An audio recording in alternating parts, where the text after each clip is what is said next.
এই যে শুনো, যশোরের কবি মাইকেল মধুসূদন দত্তের যেমন সবসময় কপোতাক্ষ নদের কথা মনে পড়তো, ঠিক তেমনি ভাবে আমারও সবসময় তোমার কথা মনে পড়ে।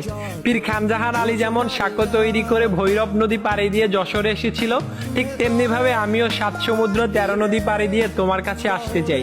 আমি আমার ভালোবাসার অনুভূতিগুলোকে চরাশিব মন্দিরের পোড়ামাটির পলকের মতো তোমার মনে সাজিয়ে রাখতে চাই।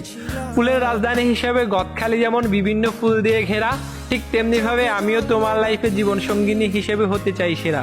তুমি আমাকে কষ্ট দিলে আমার জীবনটা মনিরামপুর ভাসমান ঝাপা সেতুর মতো দুঃখের সাগরে ভাসতে থাকবে।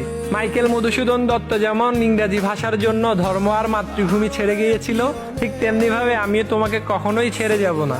দেশের অর্থনীতিতে যেমন বেনাপুল স্থলবন্দরের গুরুত্ব অপরিসীম, ঠিক তেমনি ভাবে আমার লাইফে তোমার গুরুত্ব সবসময় অপরিসীম থাকবে। তুমি আমার মনটাকে মির্জানগর হাম্মাম খানার মতো ধ্বংস করে দিও না। তুমি আমাকে বিশ্বাস করতে পারো, আমি কখনো তোমার জীবনটাকে শামসুল হুদা স্টেডিয়ামের মতো করে নিয়ে খেলা করব না। আর যশোরের নায়িকা শাবনূরের মতো তোমার সাথে কখনো অভিনয় করব না। আমি ভরতের দেউলের মতো 100 বছর তোমার জন্য অপেক্ষা করে থাকব।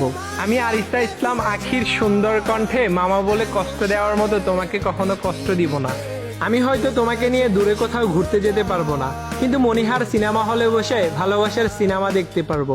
তোমার মন খারাপে বিনোদিয়া ফ্যামিলি পার্ক আর জিস গার্ডেন পার্কে বসে সময় কাটাতে পারবো। তুমি কালেক্টরেট ভবনের মতো তোমার ওই সুন্দর মনটাকে দিয়ে আমাকে একটু ভালোবাসা দিও।